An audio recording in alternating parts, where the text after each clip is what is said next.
Bonjour à toutes et à tous. Merci de vous installer. On va démarrer cette session sur approche syndromique en diagnostic moléculaire de routine. Quand le mythe devient réalité. Donc, je suis très heureux de modérer cette session avec Éric Denès de Limoges, qui est infectiologue, et moi-même qui suis virologue au CHU de Reims. Donc, le premier orateur que j'ai le plaisir de présenter, c'est Jacques Isopé de Toulouse, qui est responsable du laboratoire de virologie du CHU et du CNR de l'hépatite E.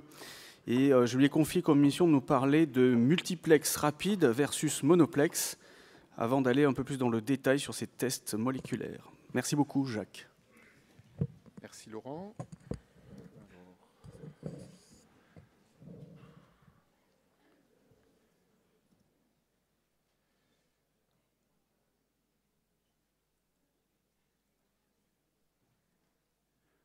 Bonjour à tous. J'ai quelques difficultés à lancer la première plaque. Bon. Sur Escape, je crois. Ah, Escape, oui. Oui, merci.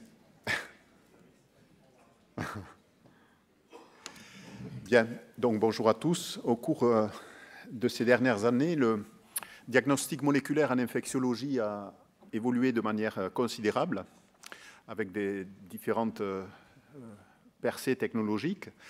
Et ces évolutions sont parfois contradictoires, mais au mieux complémentaires. Alors en fait, ces différents axes sont l'automatisation et la consolidation avec des systèmes compacts permettant l'extraction des acides nucléiques, l'amplification et l'analyse qualitative ou quantitative. Parallèlement, une miniaturisation avec des systèmes portables, le développement des solutions numériques avec les objets connectés, et puis le multiplexage permettant la recherche simultanée de plusieurs pathogènes, virus, bactéries, champignons et parasites. Alors, les objectifs poursuivis donc, sont d'une part le diagnostic syndromique, que l'on connaît dans différents domaines, bien sûr, les infections respiratoires, digestives, neurologiques, les infections sexuellement transmissibles, voire également infections à transmission vectorielle. Le deuxième objectif est la rapidité et la simplicité, ce qui permet d'optimiser la prise en charge médicale et réduire potentiellement les coûts de santé. Les techniques disponibles peuvent être classées selon le type et le nombre de pathogènes, et de manière très schématique, pour répondre à la question qui m'a été posée, des techniques dites low-plex par rapport aux techniques multiplex, c'est-à-dire les monoplex ou biplex, et donc des techniques spécifiques de bactéries, permettant la détection donc, de bactéries, de virus, de champignons ou de parasites, et parfois des techniques mixtes permettant la détection de ces différents pathogènes. Les techniques peuvent être classées également en fonction des modalités d'extraction des acides nucléiques précédant l'amplification génique, qui s'effectue par PCR ou TMA. Et donc on distingue deux grands groupes, des techniques avec extraction d'acides nucléiques indépendantes, ce sont des tests en série, et des techniques à extraction intégrée, ce sont des tests unitaires. Alors évidemment, la différence pratique importante entre ces deux groupes de techniques est le délai d'obtention de résultats après les étapes analytiques. Alors les attentes de ces techniques, pour le clinicien, c'est l'obtention d'un résultat rapide et fiable. Pour le biologiste, c'est la simplicité, le temps de manipulation réduit, des performances diagnostiques, le coût et également donc, les modalités de prise en charge en termes de remboursement en fonction que ces examens sont dans la nomenclature ou hors nomenclature. Alors les infections respiratoires donc, donc, se prêtent particulièrement au diagnostic multiplex ou low-plex. Et donc mon propos sera ciblé donc, dans ce cadre-là. Donc les questions posées donc sont y a-t-il une infection du tractus respiratoire supérieur ou inférieur? Y a-t-il une atteinte bronchique ou du parenchyme pulmonaire? S'agit-il d'une infection communautaire ou liée aux soins? S'agit-il d'une infection sur poumon sain ou pathologique? Y a-t-il une infection chez un patient immunocompétent ou immunodéprimé?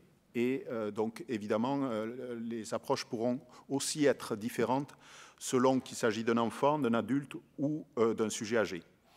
Bien sûr, toutes ces questions s'inscrivent dans le contexte des recommandations pour la prise en charge des pneumonies communautaires avec une antibiothérapie probabiliste et une réévaluation à la 48 à 72e heure. Alors, les objectifs spécifiques donc sont tout d'abord le diagnostic étiologique de l'infection avec une distinction entre infection virale et bactérienne, l'identification du pathogène, la veille épidémiologique. Un deuxième cadre est la mise en œuvre d'un traitement antiviral ou antibactérien efficace et adapté, ceci relevant bien sûr du bon usage des anti-infectieux et surtout de la prévention de la résistance.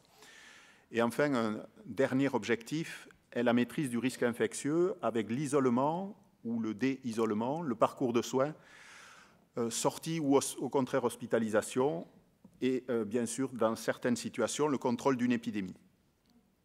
Tous ces points ont été donc rappelés et résumés donc, dans cette revue publiée par Zumba dans Lancet Infectious Disease il y a quelques années. Donc les prélèvements donc, sont des prélèvements en fonction du contexte clinique nasopharyngé ou des prélèvements profonds, crachat, liquide broncho-alvéolaire ou aspiration trachéobronchique. Les tests monoplex ou biplex unitaires comportent dès aujourd'hui différents dispositifs.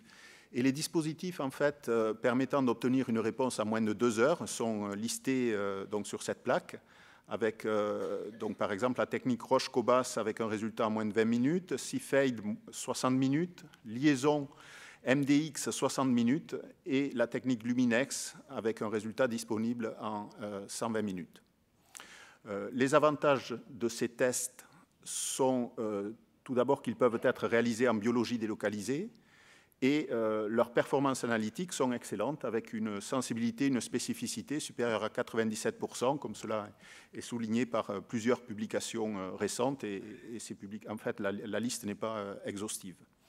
Les limites de ces tests, c'est que donc, il y a une identification limitée des co-infections virales et ils ne permettent pas l'identification d'une co-infection bactérienne.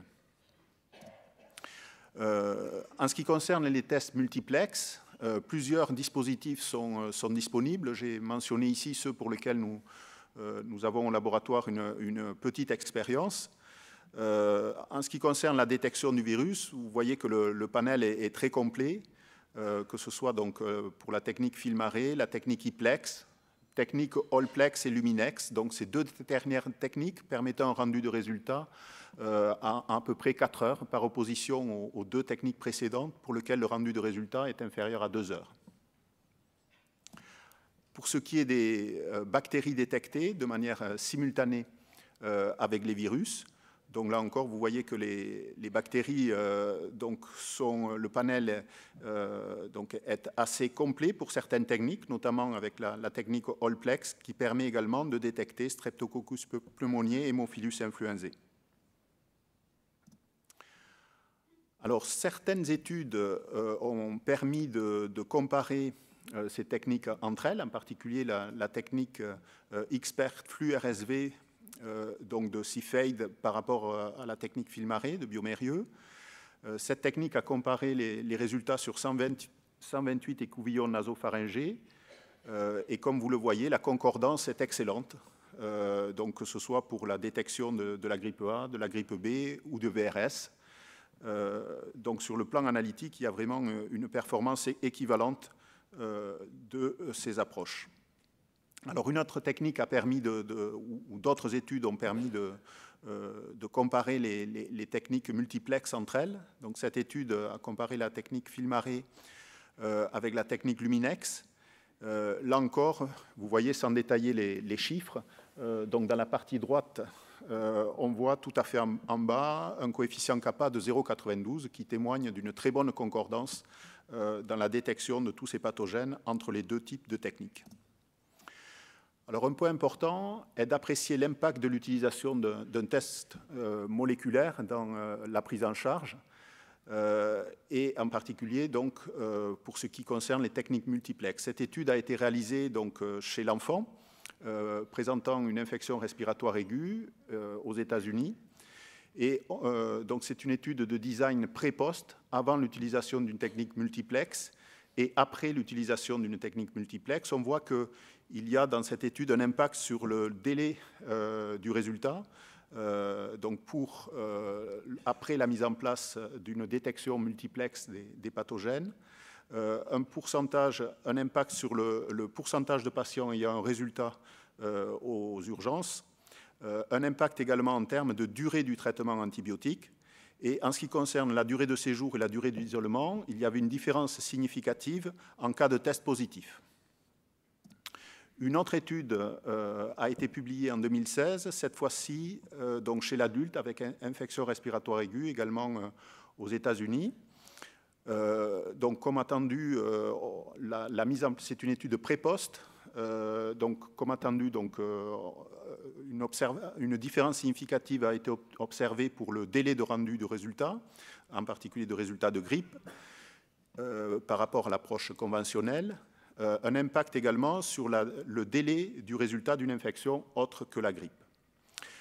Et en régression logistique multivariée, il a pu être objectivé donc dans cette étude pour les patients positifs pour le virus influenza, un impact sur la durée de séjour, sur la durée de traitement antibiotique, le nombre de radiographies. Par contre, aucune différence dans cette étude n'a été observée pour les patients positifs pour les autres virus. Enfin, une étude importante parce que c'est une étude prospective et qui permet de pallier, je dirais, aux imperfections méthodologiques des deux études précédentes.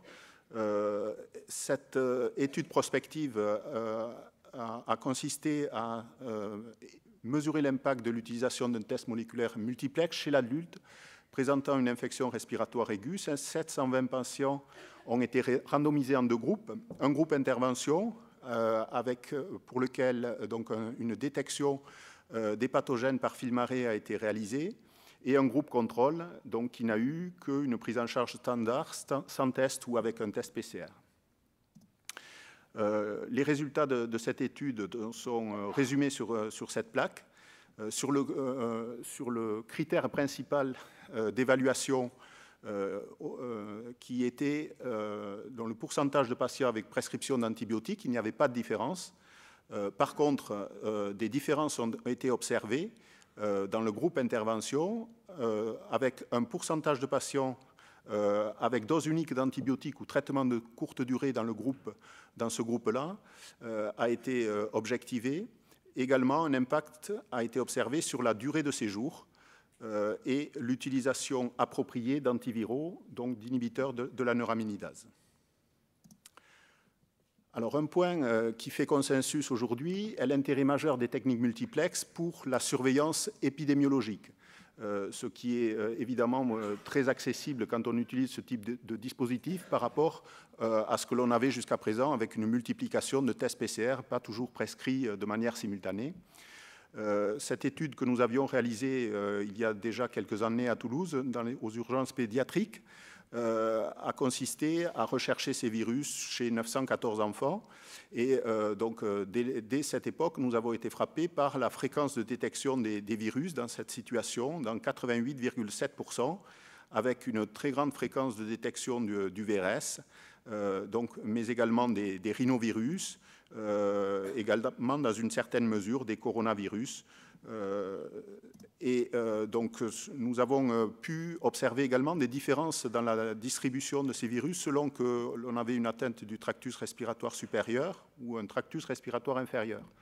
Et en particulier, donc, dans la fréquence des co-infections. Ces co-infections étaient plus fréquemment observées donc, en cas d'atteinte du tractus respiratoire inférieur, 20%, dans la partie droite de ce diagramme, et 10% lorsque l'atteinte concernait le tractus respiratoire supérieur. Et la détection des virus, vous voyez, était aussi plus fréquente en cas d'atteinte du tractus respiratoire inférieur.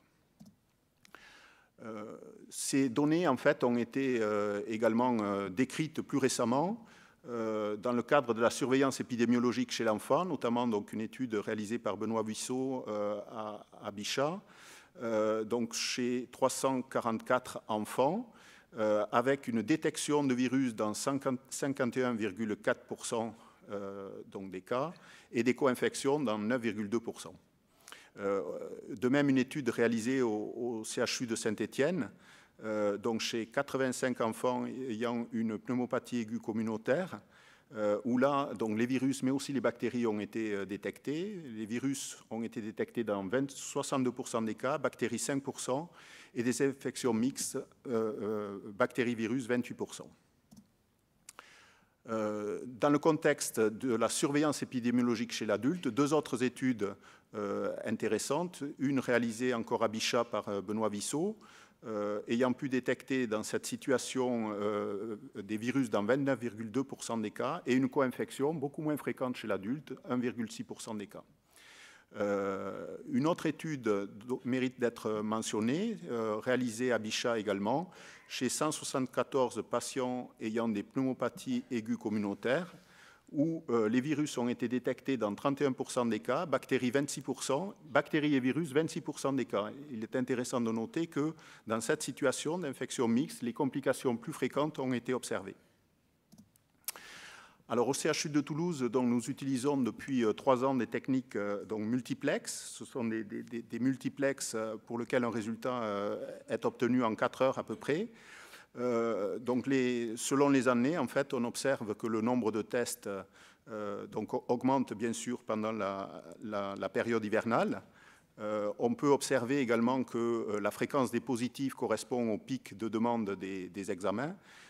Donc on voit que donc, ces positifs donc, surviennent à peu près donc, au mois de décembre en termes de pic janvier-février. Et la fréquence des co-infections donc est là aussi rejoint ce que nous avions observé antérieurement, à peu près 20% des cas, quelles que soient les saisons. En ce qui concerne la détection des virus grippe A, grippe B et VRS, donc comme attendu, c'était des notions connues mais qui ont pu être vraiment consolidées. L'infection à VRS précède généralement ou la période d'infection à VRS précède donc la période de détection du virus grippal. Donc, sauf pour la saison précédente où en fait les deux types de virus ont été détectés de manière simultanée à la même époque. Alors finalement, quelle stratégie, et en synthèse, quelle stratégie retenir? Finalement, différentes approches peuvent être proposées, des techniques multiplex rapides, systématiques, indépendamment de la saison et de la population. Donc l'inconvénient de cette approche peut être probablement lié au coût. Une deuxième approche pourrait être de réaliser des multiplex systématiques avec des techniques low-plex, donc en particulier duplex, grippe, VRS, en première ligne lors des pics épidémiques et en particulier pour les urgences pédiatriques. Et une question importante est également de savoir s'il faut avoir recours à la biologie délocalisée ou réaliser ou continuer à réaliser, comme la plupart des laboratoires, des tests centralisés. Alors finalement, donc, cette problématique pourrait être dépassée avec les approches sans a priori par métagénomique, et là encore, finalement, avec des évolutions très différentes et des systèmes centralisés de très grande capacité ou des systèmes très proches du terrain permettant de détecter n'importe quel pathogène de manière très rapide. Finalement, je terminerai ma présentation par les limites donc, que nous connaissons actuellement. Les algorithmes diagnostiques sont encore imprécis et peu évalués. Il y a également des cultures organisationnelles différentes selon les sous-disciplines microbiologiques, en particulier en virologie ou bactériologie, ou parasitologie d'ailleurs. Les études comparatives coût-efficacité sont encore limitées, mais elles seront importantes pour définir la meilleure stratégie. Et puis, il y a des incertitudes liées à la nomenclature et les référentiels hors nomenclature. Voilà, je tiens à remercier mes collègues du plateau technique d'infectiologie, le service de pédiatrie, le service de transplantation et bien sûr mes collègues infectiologues.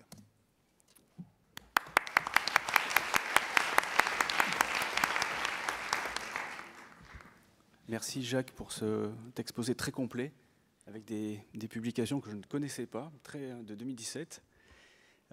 Donc la communication ouverte à discussion.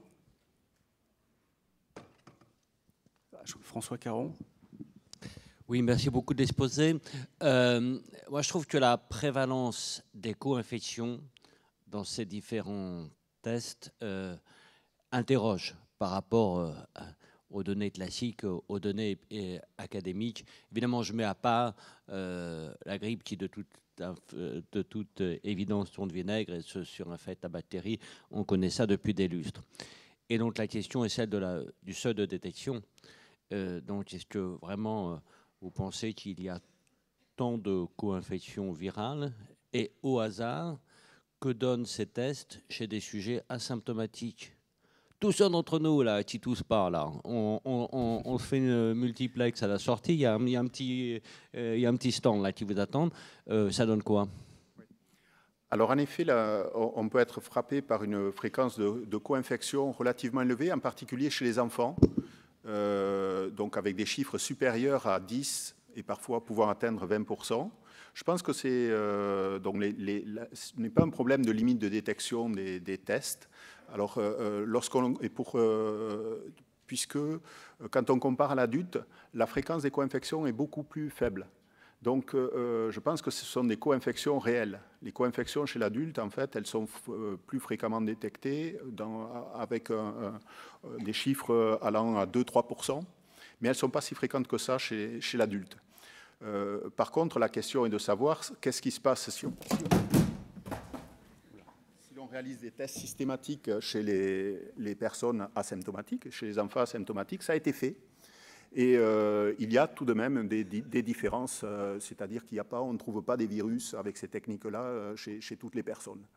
Donc, je pense que ça reflète une réalité. Maintenant, est-ce que finalement cette information sera utile au-delà de la limite de détection faible, mais en fait la limite de détection correspond aux limites de détection des tests PCR. Il n'y a pas de différence entre des approches multiplex, par exemple, qui permettent de mettre en évidence ces co-infections ou plusieurs PCR.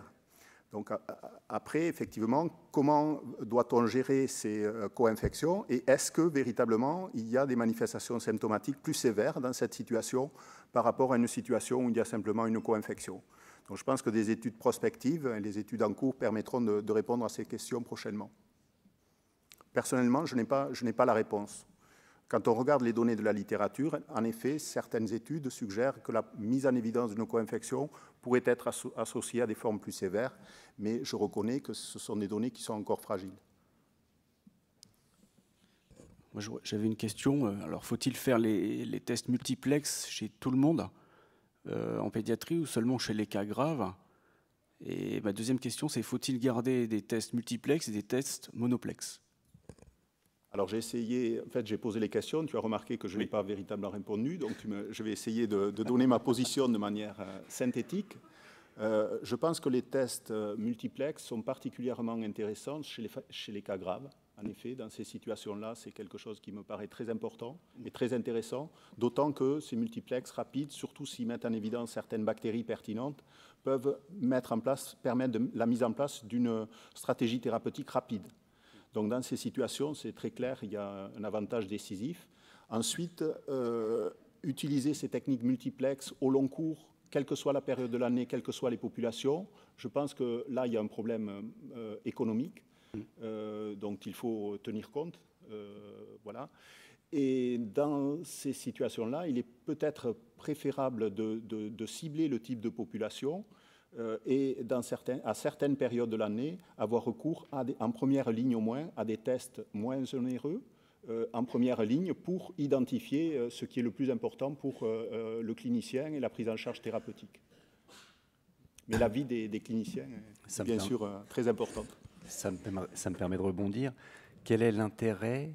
Alors, épidémiologique, j'ai compris, mais est-ce qu'on a besoin d'avoir un résultat en 30 minutes pour faire de l'épidémiologie? Ça, c'est un autre problème. Mais en tant que prescripteur, moi, j'ai besoin de savoir est-ce que c'est une bactérie, est-ce que c'est la grippe ou est-ce que c'est un virus que je ne vais pas traiter? Donc, est-ce qu'on a besoin d'avoir tout ce panel en une demi-heure ou 2 heures ou est-ce qu'il faut penser à d'autres tests qui pourraient dire j'ai besoin d'un traitement, j'ai pas besoin de traitement? J'ai vu qu'il y avait une diminution sur la durée de séjour. Bon, après, c'est des tests statistiques, mais entre 5,7 jours et 5,9 jours, enfin, j'ai plus les chiffres en tête, mais globalement, c'est comment le système informatique des patients marche. C'est plus est-ce que je dois mettre en route un antibiotique plutôt que est-ce que je dois l'arrêter plus tôt? Oui, je suis tout à fait d'accord, hein. On n'a pas besoin de multiplex rapide pour faire de l'épidémiologie ou de la surveillance épidémiologique. Je pense que dans certaines situations, et pour coller à la prise en charge, dans certains cas, des techniques rapides, qu'elles soient multiplex ou monoplex, sont largement suffisantes et permettent d'adapter au mieux et de répondre aux questions que se pose le clinicien. J'ai une autre question. Alors, quelle est ta vision? Est-ce que les futurs tests multiplex doivent être quantitatifs ou semi-quantitatifs pour les prélèvements respiratoires et digestifs, qui sont des sites ouverts respiratoires et digestifs? On sait qu'on a des multiples détections possibles. Alors cet aspect-là rejoint la première question qui a été posée, hein. Donc il est clair que l'aspect quantitatif pourrait être intéressant s'il y a un lien avec les manifestations cliniques. Donc pour l'instant, peu de tests, si ce n'est regarder les CT. Donc c'est une approche donc assez grossière, mais il se peut que si un test permet une quantification des pathogènes détectés, il puisse y avoir réellement un intérêt, en tout cas sur le plan du pouvoir pathogène de l'infection. Si j'ai bien vu, Streptococcus pneumoniae fait partie de la batterie que d'un. Oui, pour l'instant, mais ça va se développer. Qu'est-ce qu'il y a derrière ça? Il y a des problèmes techniques ou c'est des choix stratégiques? Non, en fait, donc pour Streptococcus pneumoniae, le problème est le problème du portage et peut-être de l'interprétation que l'on peut faire dans la détection de cette bactérie. Et donc, effectivement, peut-être là aussi, une approche quantitative pourrait être particulièrement utile. Mais pour l'instant, en fait, quels que soient les systèmes, je pense que les panels vont se compléter. Sur un plan analytique, ça ne semble pas poser de problème. C'est un choix de design de test. Et je pense que le panel des bactéries devrait se compléter prochainement. Il existe même d'ailleurs des systèmes qui sont plus adaptés, des systèmes multiplex, plus adaptés à la recherche de bactéries. Encore une question, M. Caron? Une réflexion? L'expérience toulousaine est finalement très conséquente, avec des milliers de tests là, au fil des 4 ans.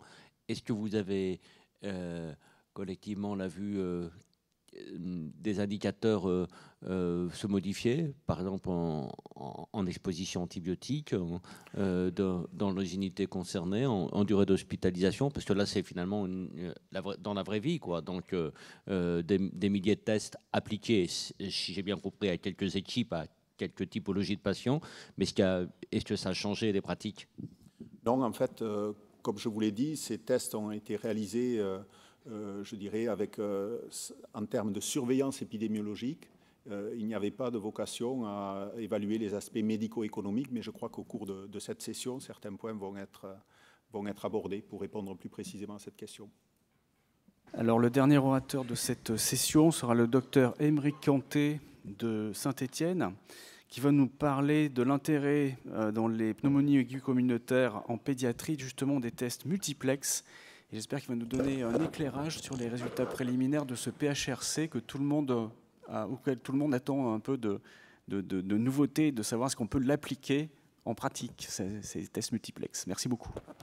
Merci de m'avoir invité, de me donner l'occasion de présenter un petit peu ce projet de recherche. Alors des résultats, j'ai des résultats intermédiaires, mais pas des résultats définitifs ni qui vont pouvoir répondre de façon certaine à la question. On va en reparler. Donc l'étude OptiPac, c'est un projet de recherche intéressant qui a débuté en 2015, qui vise à étudier un petit peu l'impact sur les traitements anti-infectieux de la détection précoce par PCR, donc de plein d'agents, virus et bactéries, on a vu la PCR en question, responsable des pneumopathies aiguës communautaires de l'enfant de plus de 3 mois aux urgences pédiatriques, donc en vie réelle. C'est un financement PHRC national et il s'agit d'un essai comparatif randomisé en ouvert et multicentrique français. Donc quelques mots de contexte tout d'abord. Les pneumopathies aiguës communautaires de l'enfant, c'est quelque chose qui est, on l'a vu un petit peu tout au long de ces sessions, un petit peu différent de l'adulte. Alors c'est quelque chose déjà de relativement fréquent, c'est quelque chose de mortel dans le monde, comme on peut le voir sur cette diapositive. Et puis c'est une pathologie dont le paradigme a lentement évolué. Dans les années 90, on partait sur des étiologies qui étaient centrées sur des pathogènes bactériens, au premier rang desquels le pneumocoque et l'hémophilus, avec un quart d'étiologie inconnue et un quart d'étiologie autre.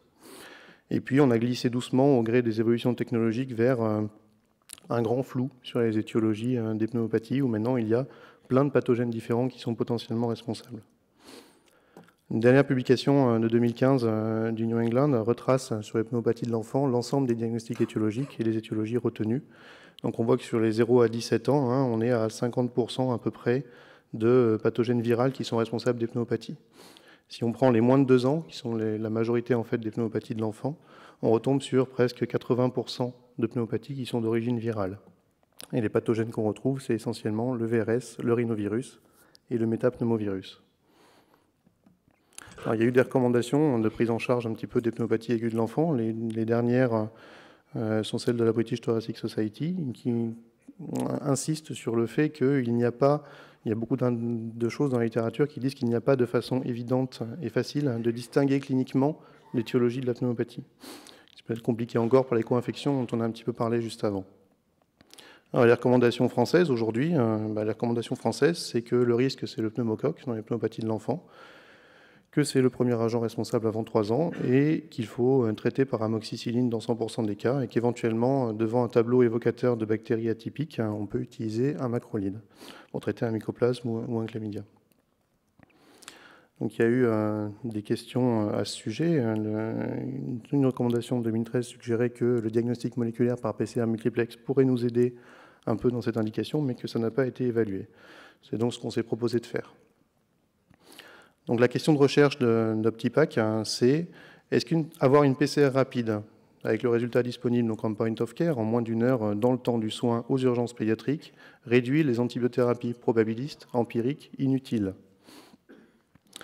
Donc les enfants que nous avons considérés sont ceux qui présentaient une pneumopathie définie comme suit, une fièvre de plus de 38,5 dans l'histoire de la maladie et une radiographie thoracique compatible avec une pneumopathie. Pour les enfants de plus de 3 mois, on le rappelle. En pratique, sur le plan méthodologique, l'enfant est inclus aux urgences pédiatriques dès le diagnostic de la pneumopathie. Une randomisation électronique a lieu et l'enfant est randomisé entre le groupe pratique habituel, où le clinicien est amené à faire ce qu'il fait d'habitude, le prélèvement est conservé, et un groupe PCR multiplex, où le clinicien est amené à faire ce qu'il fait d'habitude, avec en plus l'ajout d'une PCR multiplex sur les sécrétions nasopharyngées et d'une antigène urinaire pneumococcique. Dans les 2 cas, les prélèvements sont conservés et congelés en vue d'analyse ultérieure. La prescription du traitement n'est pas imposée par l'étude, elle est laissée à discrétion du clinicien en fonction des résultats qu'il va avoir obtenus. Il y a bien sûr une réévaluation téléphonique à H48 et à J15. Le critère principal de jugement de cette étude, c'est la prescription appropriée ou non d'un traitement anti-infectieux compte tenu de l'ensemble des examens et de l'évolution globale de l'enfant a posteriori. C'est-à-dire qu'il va y avoir une définition, une détermination de l'étiologie définitive de la pneumopathie compte tenu de l'ensemble des prélèvements, des résultats qu'on a pu avoir et du suivi et de l'évolution de cet enfant par un collège d'un comité d'adjudication secondaire. Parallèlement, les radiographies vont être relues par un collège de 3 radiopédiatres afin de déterminer si la radiographie initiale était effectivement une radiographie de pneumopathie, ce qui pose un certain nombre de problèmes en pratique. Donc le panel qu'on a retenu, c'est celui-là, celui qui retrace une vingtaine de pathogènes, essentiellement des virus et aussi 3 bactéries. On note qu'il n'y a là-dedans pas le pneumocoque. Effectivement, il n'y a pas le pneumocoque pour les raisons de portage qu'on a un petit peu évoquées un peu plus tôt. La recherche du pneumocoque a été remplacée par la recherche de l'antigénurie pneumococcique, qui, dans certains papiers de la littérature, aurait un intérêt lorsqu'elle serait négative pour affirmer qu'il n'y a pas de pneumopathie à pneumocoque. Et pas forcément d'intérêt quand elle est positive en raison du portage massif chez les enfants. Au niveau éthique, il s'agit d'une étude de soins courants. Nous n'avons pas de consentement à faire signer aux patients ni à ses parents, ce qui est une excellente chose compte tenu de la difficulté d'implantation de ce genre d'études dans un service d'urgence, qui est quand même extrêmement concentré et mis sous pression par le temps et toutes les choses qui peuvent se passer dans un service d'urgence.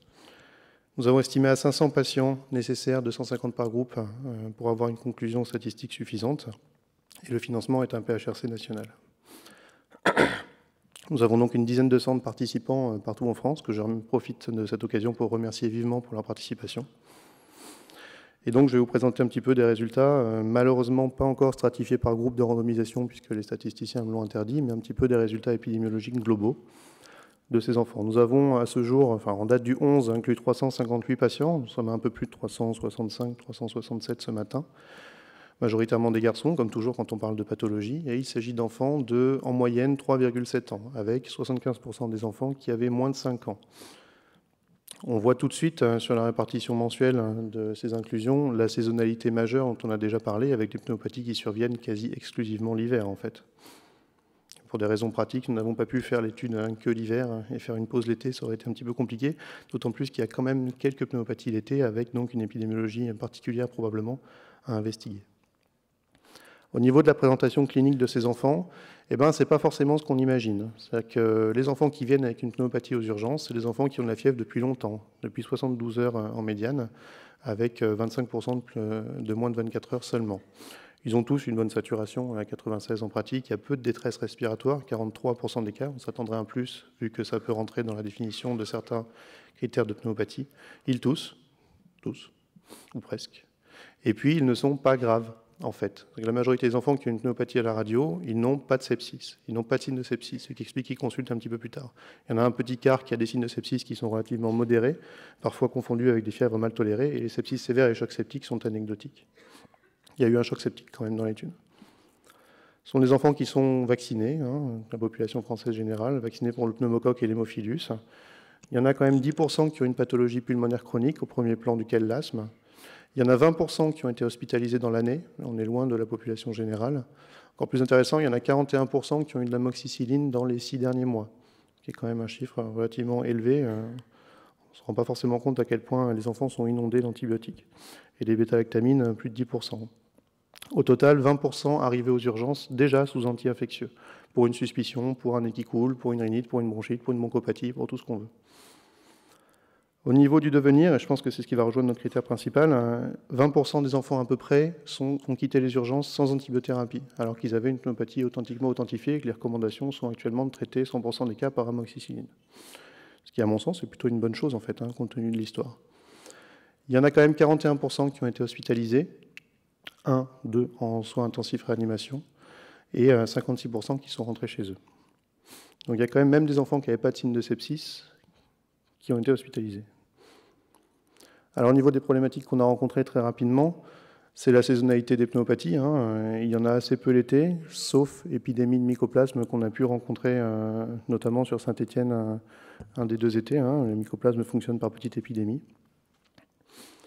C'est un travail assez complexe par la quantité de personnes qui sont amenées à travailler autour de ce projet, puisque c'est un travail commun microbiologiste et urgentiste. Donc il y a effectivement un très, très grand nombre d'intervenants avec les gardes, les rotations, nécessité de faire des choses la nuit, les médecins aux urgences pédiatriques, la garde, les internes qui changent tous les 6 mois pour un projet qui dure depuis 18 mois, c'est un peu compliqué. Le laboratoire, les biologistes, les internes de biologie, le pré-analytique qui participe, les infirmières des urgences qui prélèvent et qui doivent remplir un certain nombre de choses. Tout ça fait beaucoup de monde à faire travailler autour de ce projet. On a proposé au début que la PCR soit réalisée aux urgences. Ça n'a pas forcément été retenu. C'est avéré plus simple de faire directement la PCR au laboratoire, donc par les internes de biologie la nuit. Et puis il y a tout le pré-analytique à gérer. Alors je voulais surtout profiter de cette occasion pour vous rapporter une histoire clinique, pour vous montrer un petit peu ce que c'est qu'une pneumopathie virale de l'enfant, à quoi ça peut ressembler, et à quoi est-ce qu'on peut faire devenir réalité le mythe en utilisant une PCR multiplex directement aux urgences. Alors je vous ai mis des copies directement du dossier médical de l'enfant, anonymisé bien sûr. Donc c'est une enfant de 18 mois qui consulte, qui a de la fièvre depuis 4 jours. Il y a des critères qui sont plutôt bons. Elle sature à 99%, elle ne tire pas, elle a 150 de fréquence cardiaque, ce qui est un peu haut, mais sans plus à cet âge-là. Elle est à 38,3 subfébrile. Elle n'a pas d'antécédent en particulier. Le vaccin antipneumococcique est fait. Et elle a de la fièvre à 40 depuis 3 jours, avec un pic à 41 ce matin, une tolérance qui est fluctuante, parfois bien, parfois moins bonne. Quand on la voit, elle pleure, mais elle est bien tonique, elle n'a pas de signe de décompensation, TRC à 2 secondes. Elle n'a pas de signe de détresse respiratoire, elle est plutôt finalement plutôt rassurante, cet enfant. L'interne fait une CRP en technique rapide, 131 de CRP, et donc on fait la radiographie, qui retrouve une magnifique pneumopathie du lobe moyen. Donc on inclut cette patiente dans OptiPack, elle est randomisée groupe PCR multiplex, donc tous les prélèvements sont faits, partent au laboratoire, le temps qu'on attende de voir un petit peu les retours. La numération formule sanguine revient en première, hein, avec 18 000 blancs, 10 000 polynucléaires neutrophiles, ce qui est élevé mais pas trop, hein, la norme supérieure est à 8,5 à cet âge. Revient avec un ionogramme avec plutôt des choses un peu normales, une CRP à 128, on avait 131, une procalcitonine à 8,5, ce qui nous a fait un petit peu serrer la gorge. Et le reste est plutôt rassurant. On a une gazométrie qui est normale, des lactates qui sont basses. On a la recherche d'antigènes urinaires pneumocoque qui revient négative. Donc personnellement, je suis rassuré quant à la possibilité d'une pneumopathie à pneumocoque, d'autant plus que l'état de l'enfant n'est pas bien compatible avec ce tableau. Donc on décide d'attendre la PCR multiplex qui arrive et qui nous répond virus par influenza 4 positif et tout le reste négatif. Sur ce, on conclut pneumopathie virale. Hop. Et on la renvoie à domicile, devant le bon état général, la fièvre qui dure, une biologie qui n'est pas rassurante, mais bon, l'enfant qui est plutôt bien, c'est discordant, donc on va croire plutôt l'enfant que sa biologie. Et on explique tout ça au papa, on discute bien avec lui, on se pose bien 5 minutes pour décider ensemble de ne pas traiter cet enfant par antibiotiques et de réévaluer à 48 heures en lui disant vous revenez vite si jamais il y a quoi que ce soit qui ne se passe pas bien. Hein. Voilà. Donc entre-temps, 2 jours se passent, je garde le téléphone sur mon bureau. J'ai des choses qui reviennent, donc j'ai la bactériologie standard qui revient, des prélèvements nasopharyngés qui me retrouvent 10 puissance 7 pneumocoques, 2 fois, avec des polynucléaires. On a des critères de qualité du prélèvement qui sont mauvais puisqu'il n'y a pas trop de cellules pavimenteuses, mais enfin il y a quand même du pneumocoque de partout, je suis un petit peu inquiet. J'ai une hémoc qui revient stérile, et puis finalement, le père me rappelle à 48 heures, alors que j'attendais la fin de la journée pour le rappeler.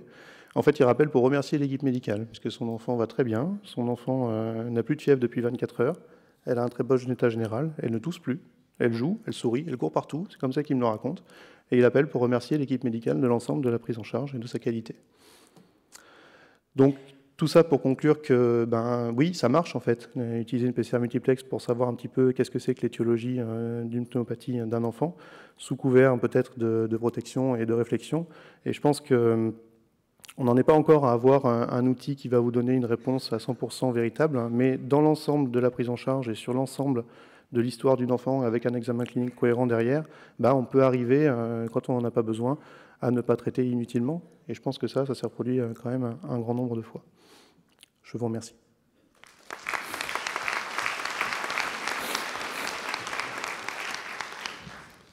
La communication est ouverte à discussion. Merci beaucoup, c'est passionnant votre affaire. En infectiologie adulte, on insiste beaucoup sur le décalage radioclinique. Et donc on sait bien qu'il y a des patients qui ont un tableau de pneumopathie, des signes auscultatoires, et une radio encore normale ou subnormale, puis qui devient franchement normale le lendemain. Donc simplement une question sur votre critère d'inclusion où vous imposiez l'anomalie auscultatoire. Alors j'ai bien vu dans le dossier que la petite ou le petit là, avait une auscultation normale et une radio. Même moi, j'étais capable de voir la pneumopathie de l'enfant. Mais comme votre critère principal, c'est l'épargne antibiotique, est-ce que vous ne seriez pas tenté, dans un deuxième temps, d'étendre votre affaire et finalement sur tout critère d'infection respiratoire basse, où vous seriez tenté de faire un traitement antibiotique, puisqu'encore une fois, le critère, c'est de retourner à la maison et se faire féliciter par le papa 2 jours plus tard. Ça, c'est pas le critère, c'est le bonus. On était très contents. Ça arrive quand même pas souvent aux urgences que les parents nous remercient. En général, c'est plutôt l'inverse. Non, je pense que le problème, si vous voulez, c'est la définition de la pneumopathie. Le retard radioclinique, est-ce que c'est quelque chose de réel ou est-ce que c'est une façon un peu détournée de réussir à rattraper des diagnostics a posteriori? C'est toujours un petit peu compliqué. J'ai pris comme critère d'inclusion les définitions qu'il y avait dans les recommandations de la pneumopathie, dont font partie les radiographies thoraciques. C'est vrai que cet enfant n'avait pas spécialement de foyer de crépitant. Quand on a, en fait, en pratique, devant une fièvre sans point d'appel, on a tendance à avoir la radio facile en pédiatrie, parce que les pneumopathies, comme je vous disais, c'est pas si rare que ça, et c'est trompeur. C'est pas forcément la PFLA gravissime de réanimation à pneumocoque. Au contraire, la majorité des cas, c'est ça en fait. C'est des enfants qui vont bien, et si on leur fait pas de bio, on sait jamais qu'ils ont une PCT à 8. Et ils rentrent chez eux. En général, sous amoxicilline, et c'est ça qu'on voudrait changer. Donc les critères que j'ai pris ceux-là parce qu'ils étaient opposables, pas forcément parce qu'ils étaient logiques dans notre pratique quotidienne. Bonjour, Florence Doucet, Populaire Hôpital Antoine Béclair. Merci pour cette présentation et merci pour ce protocole, parce que je pense que ça va nous apporter pas mal de renseignements. Et puis, c'est pour ça qu'on a accepté de participer, parce que je pense que c'est très intéressant. J'avais une question à vous poser, et puis je voulais aussi un petit peu élargir le débat par rapport à la présentation qu'on a vue tout à l'heure. C'est vrai qu'on avait tendance à parler de point of care quand on l'implantait dans les services cliniques. Et en fait, là, on voit deux protocoles où en fait le point of care est mis dans les laboratoires de microbiologie. Moi, je pense qu'en effet, on est microbiologiste, c'est un métier, on est pédiatre, c'est un métier, et que chacun a son expertise. Et on voit avec ces kits un peu la biologie pour les nuls que c'est pas si simple du tout. Et notamment, on a pas mal de problèmes avec les méningites. Et donc, je voulais savoir quels étaient vos arguments. Et vous nous aviez dit qu'il y avait des problèmes, puisqu'au départ, votre protocole avait été de mettre ces machines aux urgences. Pourquoi, en fait, ça ne s'est pas fait? Et quels étaient les arguments de part et d'autre? Alors, les arguments, ils sont doubles, en fait. C'est d'abord du côté du service des urgences, où on a déjà tendance à accumuler de plus en plus de missions, de plus en plus de travaux. On fait déjà des choses de biologie qui sont simplifiées. On fait des CRP capillaires rapides sur des automates. On fait des tests de diagnostic rapides qui sont enfantins à utiliser. Et tout ça, ça prend du temps. Tout ça, c'est compliqué. Et puis tout ça, c'est difficile d'en rajouter toujours encore et encore. Donc, le protocole était déjà suffisamment compliqué pour qu'on n'essaye pas, en plus, de rajouter du travail aux infirmières des urgences. C'est pour ça qu'on a fini par ne pas faire comme ça. Après, dans la pratique, sans vouloir vexer nos collègues bactériologistes, parce qu'il ne s'agit pas de ça, et il y a des choses qui sont effectivement simples à faire et qu'on laisse faire aux internes de biologie de premier semestre. En l'occurrence, la FilmArray, obtenir un résultat, c'est mettre une cassette, il y a 2 pipetages à faire, et puis attendre le résultat sur l'ordinateur. On arrive à des choses qui sont techniquement réalisables par des gens qui ne sont pas forcément compétents en microbiologie ou formés. Donc ça pose des problèmes, en fait, pas pour la réalisation du test, ça pose des problèmes pour l'interprétation du test derrière. Donc la nuit, il n'y a pas de bactériologiste dans le service des urgences disponible pour discuter et échanger des cas, donc on fait bien avec les résultats qu'on a. La journée, je pense qu'effectivement, il faut communiquer avec nos collègues. Après, non, voilà, je pense que les choses se font. Je pense que ça se fera peut-être comme ça dans l'avenir, parce que je pense que le bactériologiste, son avenir, c'est peut-être plus d'interpréter les tests que vraiment de les réaliser.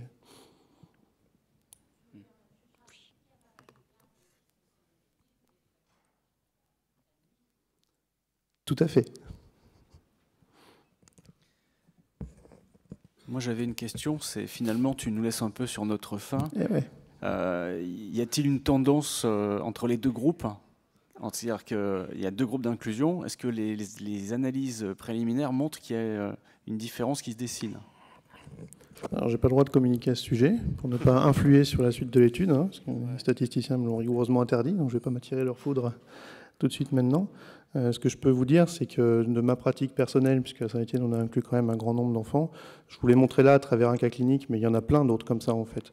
Je trouve qu'il y a une réelle utilité à ce protocole en termes d'épargne antibiotique, mais plus, au-delà de ça, en termes d'adaptation d'antibiothérapie probabiliste. Parce que ce que je ne vous ai pas montré, par exemple, c'est que dans la PCR multiplex, il y a le mycoplasme. C'est-à-dire qu'en moins d'1 heure, on a le résultat du mycoplasme. Le mycoplasme, la bactérie atypique, les recommandations aujourd'hui, c'est de traiter toute myopathies par amoxicilline, revoir à 48 heures. Si ça ne va pas mieux, on met sous macrolide, des fois que ce soit un mycoplasme. Là, on sait tout de suite si c'est un mycoplasme. Donc l'épidémie de mycoplasme, par exemple, on les a tous traités d'emblée par macrolide. Et on a shunté complètement cette étape de 48 heures d'amoxicilline inutile. Et en fait, il y a beaucoup de choses comme ça. Les grippes aussi, il y a des choses intéressantes dans ce genre-là. Alors, c'est la question que je voulais vous poser, c'est sur la grippe, puisque vous avez déjà fait un hiver complet avec le protocole. Est-ce que ça a impacté sur la prise en charge et la mise en route de traitement grippe?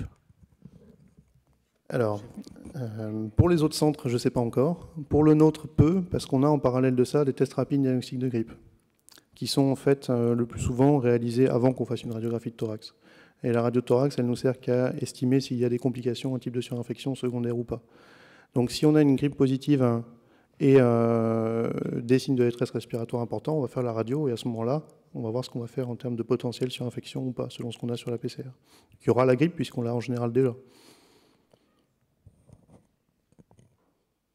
Y a-t-il encore des questions dans la salle? Non, mais écoutez, merci à tous, merci aux orateurs d'avoir tenu leur temps. Et puis, bonne fin de congrès.